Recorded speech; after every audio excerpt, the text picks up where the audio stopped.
Ya, karena itu kalau ada mengancam kepada jiwa, pertahankan. Ya, kalau ada yang mengancam kepada iman, pertahankan. Seperti kita mempertahankan jiwa dalam berkehidupan, pertahankan akidah kita. Karena inilah support kepada kehidupan di jiwa kita. Jadi Anda bisa bayangkan, ya, yang mengancam kepada akidah itu tinggalkan kalau perlu lari ke gunung. Ini didatangin.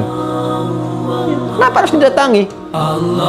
Latihan belajar akidah, 364 hari belajar baca asyhadu alla ilaha illallah, hanya gugur di 1 hari saja. Ya, demi toleransi. Masuk ke tempat ibadah orang lain, sholawatan di tempat ibadah orang lain, adzan di tempat orang ibadah orang lain, baca Quran di tempat orang ibadah orang lain. 364 hari Anda baca Quran, gugur hanya karena 1 hari. 364 hari Anda sholawatan, gugur hanya karena 1 hari. Pernah kebayang nggak bagaimana ketika Anda sholawatan di tempat yang bukan tempatnya itu, ketika Anda meninggal diwafatkan? Hadis Nabi sekuat-kuatnya jaga akidah kita, yang malah datangi.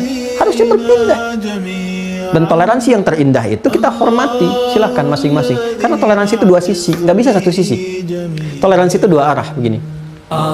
Pihak A dengan pihak B. Karena itu sifatnya saling memahami, saling mengerti, ya kan?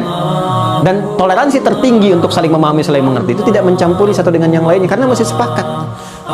Kalau ini sepakat minta ke sini, ininya nggak sepakat tapi dipaksa untuk sepakat, itu namanya maksa. Jelas kan? Jadi ini mesti sepakat ke sini, ini mesti sepakat ke sini. Ada ucapan selamat misalnya kan, untuk berbeda keyakinan.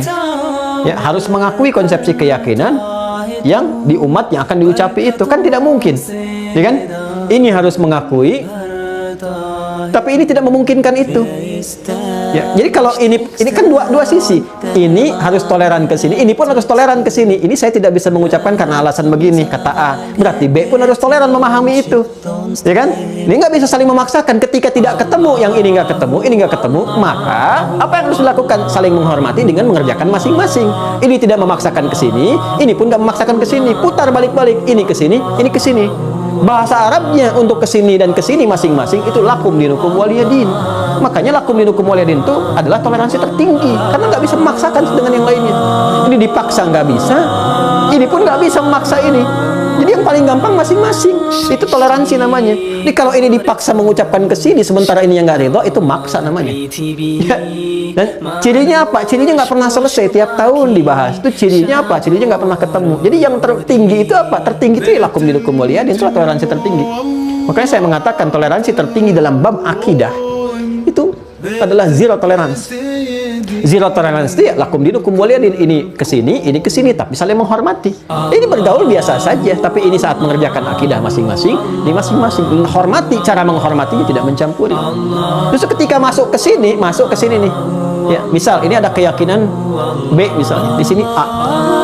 Untuk menghormati ini, dia sholawatan di tempat ini yang tidak mengenal sholawat, bahkan tidak mengakui sholawat.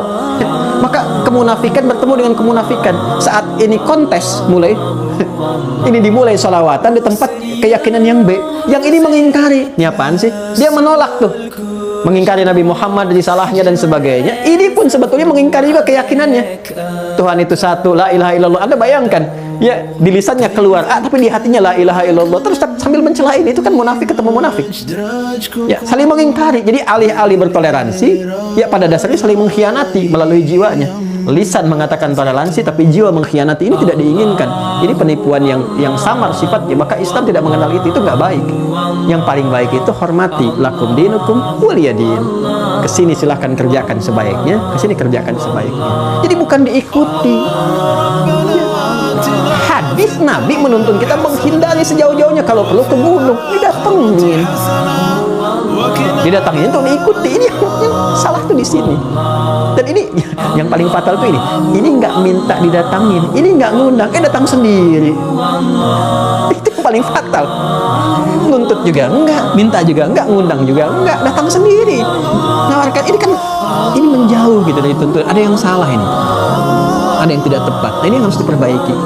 Jadi kalau sudah terjadi begini dan seterusnya, maka kita harus ekstra. Ini para ustadz juga harus ekstra ini, dan kita pun harus ekstra mendoakan. Ya, dan kita jangan disibukkan dengan kontraproduktif lagi, semakin bermusuhan. semakin mencela ini, mencela itu, tidak. Kita perbaiki perbuatannya. Kita pun yang terangkan tadi perbuatannya.